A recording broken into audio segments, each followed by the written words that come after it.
السلام عليكم ورحمة الله وبركاته. حلقتنا اليوم راح نحكي فيها عن فوز نادي برشلونة بكأس السوبر الإسباني على حساب نادي ريال مدريد المنتهي. في ناس راح تزعل من كلمة منتهي، لا يا سيدي، ريال مدريد منتهي بكل ما تحمل الكلمة من معنى. في الخط الخلفي، في الوسط، في الهجوم، وحتى على مستوى حراسة المرمى كان في هناك أخطاء.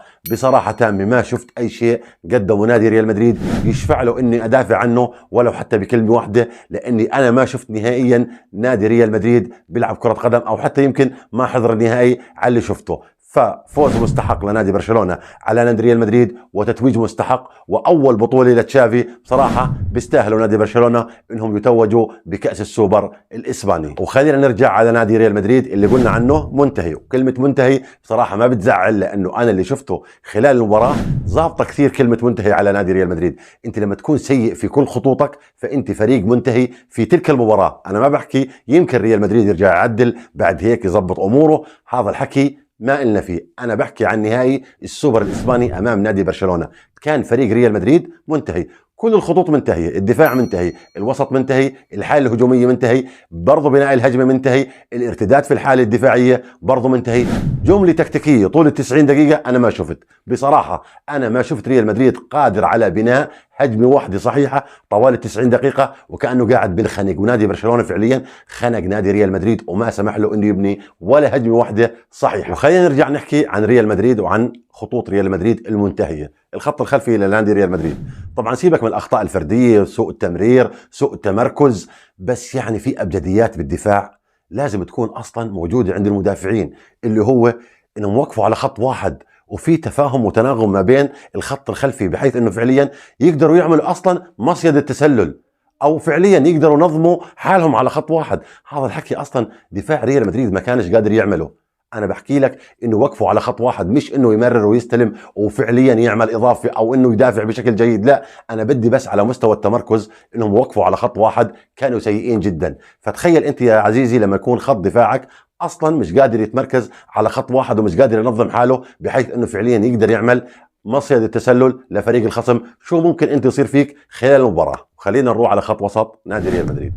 انا اول مره بشوف خط وسط لا عارف يبني هجمه، ولا عارف يدافع، ولا عارف يعمل اشي، وشوارع. يعني امبارح خط وسط نادي ريال مدريد لو ما جوش على الملعب بصراحة ما راح تفرق النتيجة نهائيا، لاني انا لا شفت لا كروس ولا مودريتش ولا كافامينجا.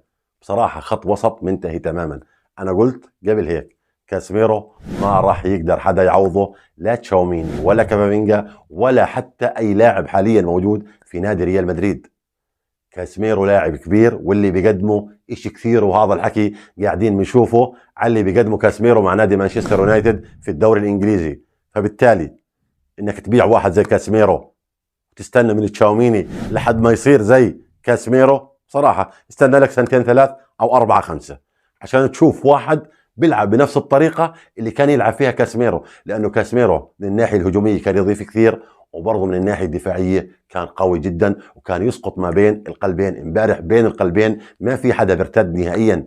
امبارح كان في شوارع في خط وسط نادي ريال مدريد، لأنه كافامينجا بصراحة مش قادر. يعني هو أصلا تقريبا بتحسه أدواره هجومية مش أدواره دفاعية، فكان سيء في الحالة الدفاعية. وهذا الحكي انعكس على أصلا خط وسط نادي ريال مدريد بشكل عام. فعليا امبارح خط وسط نادي ريال مدريد منتهي بكل ما تحمل الكلمة من معنى. خلينا نروح برضو على الخط الأمامي لنادي ريال مدريد. أنا قلت بنزيما مش بمستواه، وبنزيما مش بنزيما الموسم اللي راح، وهذا الحكي قاعدين بنشوفه.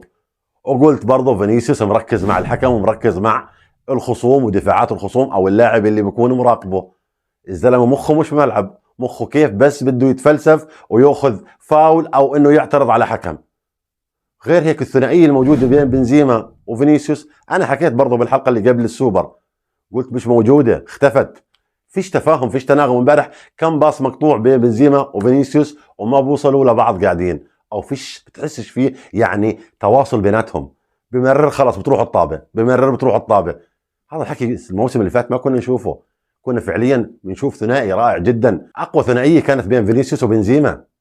افضل ثنائيه على مستوى الدوريات الخمس الكبرى كانت فينيسيوس وبنزيما. هذا الحكي ما شفناهوش. طبعا انا هذا كله حكيت عنه في الحلقه اللي قبل السوبر الاسباني. قلت مشاكل ريال مدريد مش بس في الخط الخلفي ولا بخط الوسط، مشاكل ريال مدريد بكل لاعبينه. وخلينا نروح على اللاعب الاخير اللي لازم نحكي عنه، واللي كان فعليا علامه فارقه في نادي ريال مدريد، وبرضه حكيت عنه في حلقه ما قبل السوبر. قلت قبل النهائي انه فعليا فالفيردي مستواه متراجع، وخصوصا بعد كاس العالم. حتى في كاس العالم كان سيء مع منتخب الاوروغواي. بس وين فالفيردي اللي عودنا انه فعليا زي الجوكر، زي الفريرا، الليبرو، بتشوفه بكل مكان، بيقطع طابه، بيبني هجمه، بشوط على الجول. هذا الحكي امبارح ما شفناه نهائيا، او في النهائي ما شفناه نهائيا.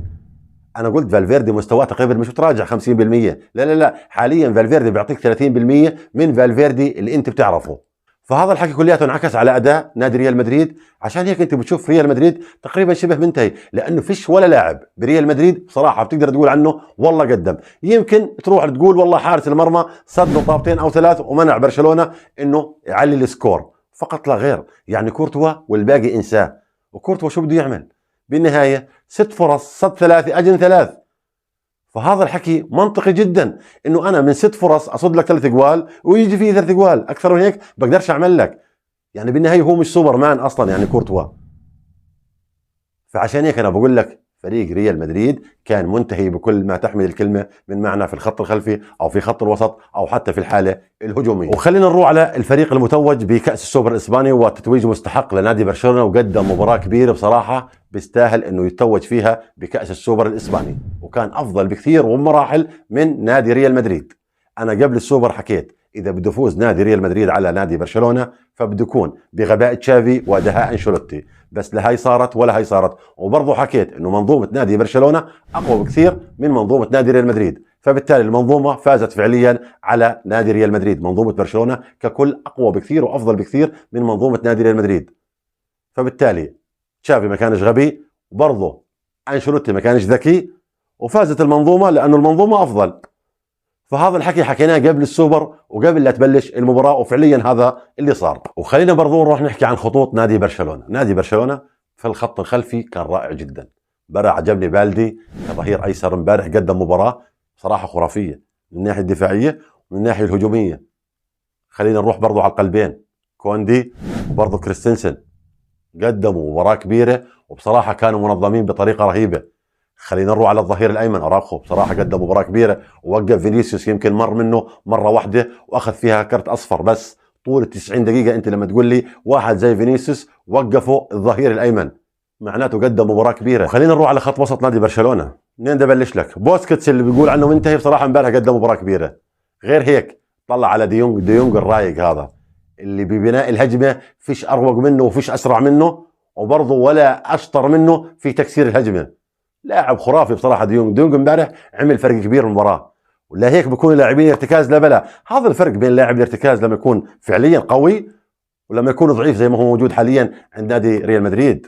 روح على جافي وعلى بيدري، بصراحه قدموا مباراه كبيره من الناحيه الدفاعيه ومن الناحيه الهجوميه وبرضه القتاليه. يعني امبارح انا اللي شفته بصراحه في ضغط على اللاعب المستحوذ على الكره لما تكون الكره مع نادي ريال مدريد، بس ما شفنا العكس. برشلونه بيستلم وبيسلم براحته، لكن ريال مدريد تحت الضغط امبارح لعب، وعشان هيك شفنا ريال مدريد منتهي تماما ومش ماخذ راحته. وفعليا يعني اذا بدك تفوز على نادي ريال مدريد دائما اضغطه، ما تخليه ياخذ راحته في بناء الهجمه، لانه فعليا كمان خط الوسط اعمارهم كبير شوي والتعب مبين. في فرق كبير ما بين خط وسط نادي برشلونه وخط وسط نادي ريال مدريد، حتى فيش وجه مقارنه اصلا. لانه امبارح كل هذا الشغل اللي شفناه والنتيجه برضه والاداء بفضل خط وسط نادي برشلونه، واعطوا افضليه لنادي برشلونه. سرعه، ذكاء، واختراق ومراوغات، كل شيء شفناه امبارح من خط وسط نادي برشلونه. فبالتالي على هيك خط وسط وعلى هيك خط دفاع برشلونه ممكن يروح بعيد صراحه. ممكن ياخذ دوري اسباني، ممكن برضه ياخذ اللي هو الدوري الاوروبي. على هيك مستوى قاعد بقدمه. وبرضه بالحاله الهجوميه سريعين جدا برشلونه، خط الوسط قادر على بناء هجمه بطريقه سريعه، وهذا على عكس تماما من نادي ريال مدريد اللي كان بطيء زي السلحفاه امبارح. بصراحه يعني ابطا من هيك بناء هجمه انا ما شفت. سيئين في الحاله الدفاعيه وسيئين في الحاله الهجوميه. فبالتالي امبارح كل الفرق اللي شفناه وكل الافضليه اللي شفناها لنادي برشلونه بفضل خط وسط رائع جدا. بذكرونا بصراحه بانيستا وتشافي. انا امبارح شفت انيستا وتشافي داخل ملعب المباراه. جافي، بيدري، صراحه مستقبل نادي برشلونه. وخلينا نروح على الحاله الهجوميه اللي هو عثمان ديمبلي وبرضه اللي هو ليفاندوفسكي. يعني قاموا بادوارهم على اكمل وجه. امبارح برضه اشتغلوا شغل صحيح. وبرضه ما ننسى انه ليفاندوفسكي كان مراقب بشكل كبير من إيدر ميليتاو، وإيدر ميليتاو يمكن نسي حاله امبارح بالملعب وركز مع ليفاندوفسكي ونسي الحاله الدفاعيه كلياتها. فعشان هيك شفنا امبارح دفاع ريال مدريد منتهي تماما ومش مركز. فبالتالي اللي حكينا عنه في حلقه ما قبل السوبر او ما قبل النهائي كله تقريبا صار. قلنا برشلونه كمنظومه افضل من منظومه ريال مدريد، وهذا الحكي شفناه. قلنا ريال مدريد عشان يفوز على نادي برشلونه لازم يتغابى تشافي ويتذاكى اللي هو انشيلوتي، وهذا الحكي ما صارش. امبارح كان تشافي مركز وعارف شو بده، وبرضه كان انشيلوتي خياراته سيئه جدا وما عنده حلول. فبالتالي كمان انشيلوتي انا ما بلومه بصراحه. يمكن بعض الاختيارات كانت سيئه، بس بشكل عام انت معقول تبدل 11 لاعب عشان يرجع لك فريق جديد؟ هذا الحكي مستحيل. العله في لاعبين نادي ريال مدريد مش بمدرب نادي ريال مدريد. تاكدوا تماما. تراجع في مستوى بنزيما، تراجع في مستوى فينيسيوس، حتى رودريجو البديل اللي حكينا عنه في حلقه ما قبل السوبر قلت لك بطل يصير بديل، اصلا جيد وقادر على صناعه الفرق.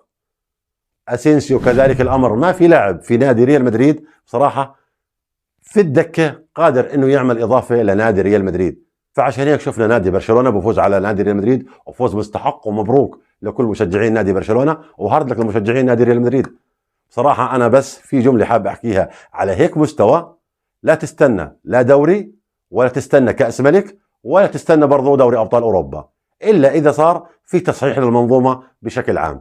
وبهيك بتكون خلصت حلقتنا عن نهائي السوبر الاسباني. لايك سبسكرايب واشترك بالقناه ليوصلك كل جديد. فشوف، سلام.